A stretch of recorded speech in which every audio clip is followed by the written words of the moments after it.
जब जब मैं बिखरता हूँ बड़ी दुगनी रफ्तार से मैं निखरता हूँ। प्लेसमेंट्स में बोर्ड के मार्क कई कंपनियां कंसिडर करती है। प्रैक्टिकल एग्जाम्स का बहुत ज़्यादा लोड मत लीजिए, सबको मार्क्स मिलते हैं। इंग्लिश स्टार्ट करना पड़ेगा, अलार्म रेस हो चुका है। अब यहाँ पे दो तरह के बच्चे, एक बच्चे जिनका बहुत सारा 80-90% कवर हो चुका है। सर मेरे को 60% लाने में दिक्कत हो रहा है, 70% लाने में दिक्कत हो रहा है, हम क्या करें। आखिरी के कुछ दिनों में देखना कि इस चैप्टर में 10 कौन से बहुत इंपॉर्टेंट क्वेश्चन है, उन्हीं को करूंगा।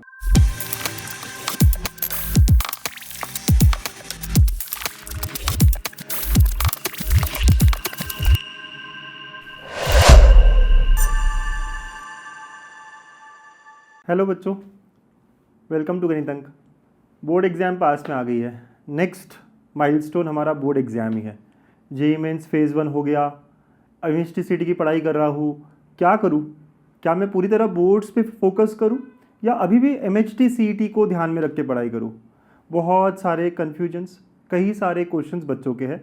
चलिए अगले 5 मिनट हम बात करते हैं, है ना, 1 to 1 बात करते हैं और पता करते हैं कि क्या करना चाहिए अगले 2 हफ्ते में, क्या मेरा प्लानिंग होनी चाहिए ताकि मैं मैक्सिमम आउटपुट अचीव कर सकूं। ठीक है, चलिए शुरू करते हैं। आज मैं और आप 1 to 1 अगले 2 हफ्ते का प्लान बनाएंगे। सबसे पहले ये जानना ज़रूरी है कि बोर्ड एग्ज़ाम इम्पॉर्टेंट है हमारे लिए। कई बच्चे बस सर एमएचटीसीटी इम्पॉर्टेंट है, जेईई मेंस ही इम्पॉर्टेंट है, बोर्ड्स तो यार ठीक है चल जाएगा, ऐसा नहीं है। बोर्ड इम्पॉर्टेंट है, क्यों है? सबसे पहली, अगर आपको आईआईटी जैसे एग्ज़ाम में या एडमिशन लेनी है आईआईटी जैसे कॉलेजेस में, तो वहाँ पर भी हमें 75% क्रॉस करना होता है। बिटसैट के लिए भी हमें क्रॉस करने होते हैं 75%। इसके अलावा बच्चों प्लेसमेंट्स, सही सुन रहे हो आप, प्लेसमेंट्स में बोर्ड के मार्क कई कंपनियाँ कंसिडर करती है। कितना होना चाहिए सर? मिनिमम 60 होना चाहिए। मैं ये नहीं कह रहा कि 95 या 90, 60 होना चाहिए। इसके अलावा है ना, हमारे बोर्ड्स के मार्क, अगर आप हायर स्टडीज़ के लिए जा रहे हो, जहाँ पर भी अप्लाई करोगे वहाँ बोर्ड के मार्क्स पूछे जाएंगे। और आखिरी और 5th बात बच्चों, बोर्ड्स अगर अच्छे से करते हो तो एमएचटीसीईटी का भी तो वही सिलेबस है। आपके बेसिक लेवल के क्वेश्चंस एमएचटीसीईटी के भी ख़त्म होते हैं। तो मैं यही कहूँगा, बोर्ड्स बहुत इंपॉर्टेंट है। अब आपको सिर्फ और सिर्फ बोर्ड्स पे फोकस करना चाहिए। तो सर मैं एमएचटीसीईटी की पढ़ाई साइड में कर दूँ? मैं वही कह रहा हूँ ना कि बोर्ड्स और एमएचटीसीईटी सिलेबस सेम है, कहाँ साइड हो रही है पढ़ाई। इनफैक्ट आपका बेसिक्स हर चैप्टर का अच्छा हो जाएगा। बोर्ड्स पर ध्यान देना है नेक्स्ट 2 वीक्स में, ये पहली बात है। दूसरी बात, सर मेरे प्रैक्टिकल एग्जाम्स हैं, 2 वीक बचे हैं, लेकिन इसमें मेरे 2-3 दिन तो प्रैक्टिकल्स में भी जाएंगे। बच्चों जो हमारे पास है उस पर फोकस करना है।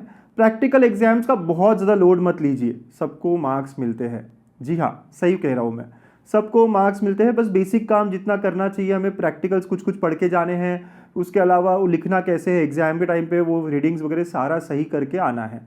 ठीक है, बाकी मार्क्स मिल जाएंगे, है ना। सब लोग आपका भी ध्यान देते हैं, डोंट वरी। तो प्रैक्टिकल्स बहुत ज़्यादा स्ट्रेस मत लीजिए, बहुत आराम से कूल काम रह के हो जाता है। ठीक है, अब थर्ड बात आती है, सर जो मेरे लैंग्वेजेस है वो मैंने कभी पढ़े ही नहीं। ऐसे बहुत बच्चे होंगे, इंग्लिश पढ़ा ही नहीं है, हिंदी मराठी किसी का है तो वो भी नहीं पढ़ा है, वो कब स्टार्ट करूँ? ओके, तो लैंग्वेजेस जो है मेरे स्टार्टिंग के ही सब्जेक्ट्स है, कैसे करूँ, कब करूँ? मैं कहूँगा अब सिर्फ 2 वीक्स बचे हैं, राइट, इनफैक्ट 12-13 ही दिन बचे हैं, तो हमको लैंग्वेज स्टार्ट कर देना चाहिए। अगले 5-6 दिन आप 1 से 1.5 घंटा ही कर सकते हो, है ना। और उसके बाद लैंग्वेजेस को आपको 3-4 घंटे मिनिमम देना है, मतलब इंग्लिश को या मराठी को या हिंदी को, जो भी आपकी लैंग्वेजेस इंग्लिश के अलावा होगी अगर है तो। ठीक है सर, इंग्लिश है मेरा, कैसे करूँ स्टार्ट? सबसे पहले आज एक काम करिए, आज का 1 घंटा, अब से आपको अगले 1 हफ्ते के लिए 1 से 1.5 घंटा इंग्लिश पढ़ना है, ये ध्यान रखिए। इंग्लिश स्टार्ट करना पड़ेगा, अलार्म रेस हो चुका है। सर आखिरी में करूंगा, अब इससे आखिरी में नहीं करना है, आपको कूल रह के आराम से अच्छा स्कोर करना है ना, इंग्लिश में भी अच्छा स्कोर करना पड़ेगा। तो आप इंग्लिश के लिए क्या करोगे, तो आज पेपर पैटर्न देख लीजिए, कितने मार्क का ग्रामर आता है, कितने मार्क का लेटर राइटिंग होता है, कितने मार्क का स्टोरी राइटिंग होता है, सारी चीज़ें, कितना कॉम्प्रिहेंशन होता है, कितना पोएम होता है, कहाँ से क्वेश्चन आते हैं, एनालिसिस ज़रूरी है स्टार्टिंग में। ओके, उल्टा चलेंगे हम पेपर कैसे आता है ये पता करेंगे, फिर इसके बाद में हमें क्या करना चाहिए पहले वो देखेंगे। फॉर एग्जाम्पल मुझे ग्रामर के लिए टाइम ज़्यादा देना चाहिए, चलिए ग्रामर देख लेते हैं, या फिर मैं कुछ कॉम्प्रिहेंशंस पढ़ लेता हूँ, है ना, देख लेता हूँ कैसे सॉल्व करते हैं, कैसे आंसर निकालते हैं। ऐसे इंग्लिश, हिंदी, मराठी, ये जो लैंग्वेजेस है आपके, इसको कवर करना है। यहाँ से 1-1.5 घंटा रोज फॉर 1 वीक, उसके बाद में 3 to 4 आवर्स आपको लगाने पड़ेंगे। ठीक है, मैं अज्यूम करता हूँ कि आप 10 घंटा पढ़ाई कर रहे हो ना, आखिरी 2 हफ्ते बचे, 10 घंटा तो पढ़ना चाहिए हमको, तो 1 से 2 घंटा आपका अभी इंग्लिश को जा रहा है अगला एक हफ्ता। लेकिन अगला एक हफ्ता अभी भी फोकस रहेगा हमारा मेजर सब्जेक्ट्स पर, PCMB, physics, chemistry, maths, bio, यही हमारे फोकस्ड सब्जेक्ट रहेंगे अगले एक हफ्ता और, मतलब 15th तक। 15th के बाद हमारा ज़्यादा फोकस हो जाएगा लैंग्वेजेस। अच्छा, कुछ बच्चे कहेंगे सर ज्योग्राफी, IT या bifocal, after maths, after bio, उनको आप छोड़ देते हैं, उनको बाद के लिए रखते हैं, है हमारे पास बाद में टाइम, है ना, हम कर लेंगे बाद में, हमारे पास 7-8 दिन का गैप है उसके बाद, ठीक है, तब हम कर लेंगे पक्का। तो यहाँ पे हम क्लियर कर रहे हैं ना बेटा कि लैंग्वेजेस, ज्योग्राफी, IT या फिर बाइफोकल कब करना है, कैसे करना है, ये क्लियर। अब आती है बात PCMB की। PCMB करने से पहले आज आप एक और काम करेंगे, कितने चैप्टर्स आपके बचे हैं फिजिक्स में, उसके नाम लिखेंगे और आगे वेटेज आराम से मिल जाएगा हर जगह। हाँ, मैं भेज दूंगा, अगर आपको चाहिए तो कमेंट करना और बताना, मैं आपको है ना टेलीग्राम पे डाल देता हूँ गणित अंक के। अब मैथ्स में कौन से चैप्टर बचे और उनका वेटेज, फिर उसके बाद में केमिस्ट्री में कौन से चैप्टर बचे उनका वेटेज, बायो में कौन से चैप्टर बचे उनका वेटेज, ये आपको करना है आज के आज कि मेरे कितने चैप्टर्स बचे हैं।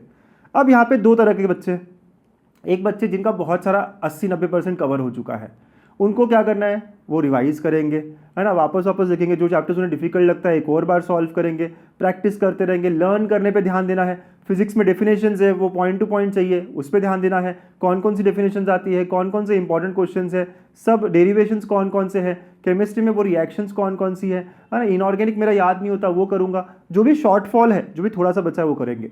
काम ये करना है कि अगले 7 दिन में पूरा मेरा सिलेबस हो जाए, पूरा कह रहा हूँ मैं, बोर्ड्स में कोई चैप्टर छोड़ के नहीं जाऊंगा, जो अच्छे बच्चे हैं जिनका बहुत सारा पढ़ाई हो चुका है उनके लिए कह रहा हूँ, राइट। और सेकंड टाइप के बच्चे हैं जिनकी पढ़ाई इतनी हुई नहीं है, सर मेरे को 60% लाने में दिक्कत हो रहा है, 70% लाने में दिक्कत हो रहा है, हम क्या करें।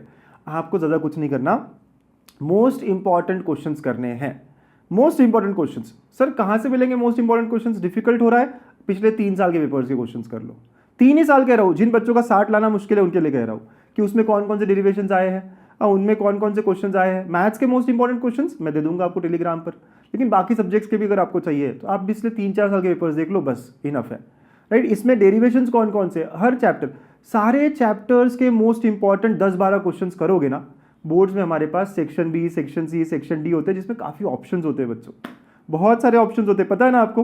हाँ, तो वही बात है कि हम ऑप्शन में निकल जाएगा, ज़रूरी नहीं पूरा चैप्टर थरो करना। जिन बच्चों की पढ़ाई ज़्यादा हुई नहीं है, आपको सिर्फ सिलेक्टेड क्वेश्चंस करने हैं, लेकिन सारे चैप्टर्स के करने हैं। ऐसा करोगे आप आराम से 70% क्रॉस करोगे। क्या होता है, बहुत सारे बच्चे पूरा चैप्टर करने में लग जाते हैं, एक एक डेफिनेशन रटने में लग जाते हैं, मैं कहूँगा गलत स्ट्रैटेजी है। आखिरी के कुछ दिनों के लिए ऐसा नहीं करना है, आखिरी के कुछ दिनों में देखना है कि इस चैप्टर में 10 कौन से बहुत इंपॉर्टेंट क्वेश्चन है, उन्हीं को करूँगा।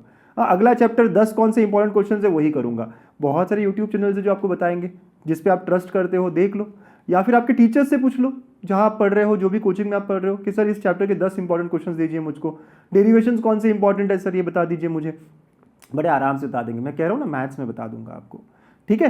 तो मेरा यही कहना है कि सिस्टमैटिकली अगले 7 दिन प्लान करिए। सर 8 घंटा 9 घंटा पढ़ूंगा PCM, बट क्या मैं तीनों सब्जेक्ट्स कवर कर लूँ, कर सकते हैं बोर्ड्स के वक्त। हाँ, बोर्ड्स के लिए मैं कहूँगा तीनों सब्जेक्ट्स हो सकते हैं 2-2 घंटा पढ़ के, और जब 2-2 3-3 घंटा पढ़ रहे हो एक एक सब्जेक्ट, तो तीनों सब्जेक्ट डिफिकल्ट नहीं लेने हैं। मतलब मैथ्स में अगर मैं इंटीग्रेशन ले रहा हूँ तो फिजिक्स केमिस्ट्री में मैं थोड़ा लाइट टॉपिक लूँगा, ऐसा टॉपिक लूँगा उस दिन जो थोड़ा मेरा इजीली हो जाए। तीनों सब्जेक्ट्स डिफिकल्ट लेंगे तो दिमाग थोड़ा सा हैंग होने लग जाएगा। ब्रेक्स के साथ साथ हमें पढ़ाई करते रहना है। आप समझ रहे हो ना बच्चों मेरी बातें, कि क्या करना है आपको, कैसे करना है आपको। आई एम वेरी श्योर आप समझ रहे होंगे मेरा ये पूरा डिस्कशन। तो बात यह है कि अगले 7 दिन 8 से 9 घंटा फिजिक्स केमिस्ट्री मैथ्स बायो, और 1 से 1.5 घंटा इंग्लिश। उसके बाद 15 तारीख तक ये करना है कंटिन्यू, जितना मैक्सिमम कर सकते हो करना है, रोना नहीं है।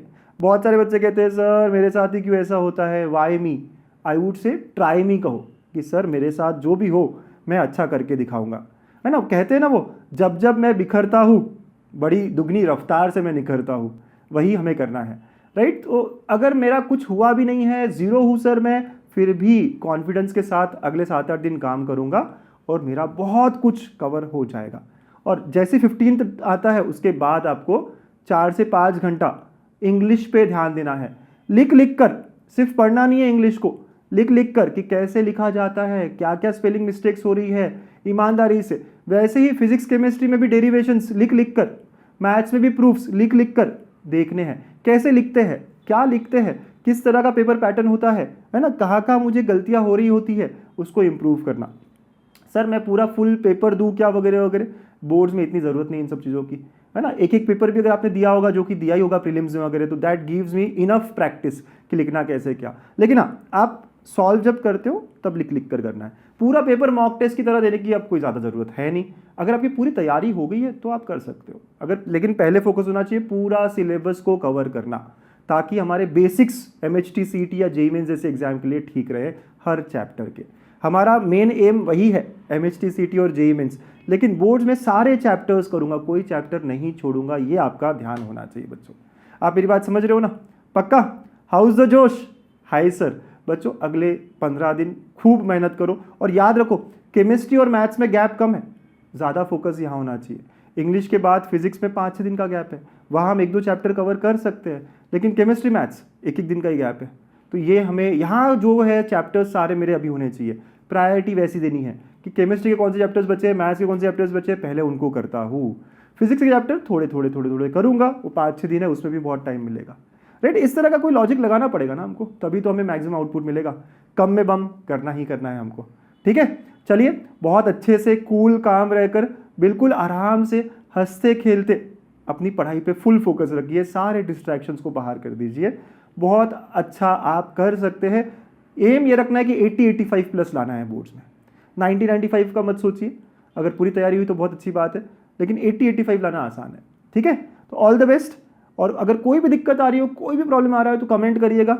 आई एम वेरी श्योर कि आप जो भी कमेंट करेंगे मैं उसका आपको आंसर देने की कोशिश करूंगा, थ्रू अ वीडियो और थ्रू अ मैसेज।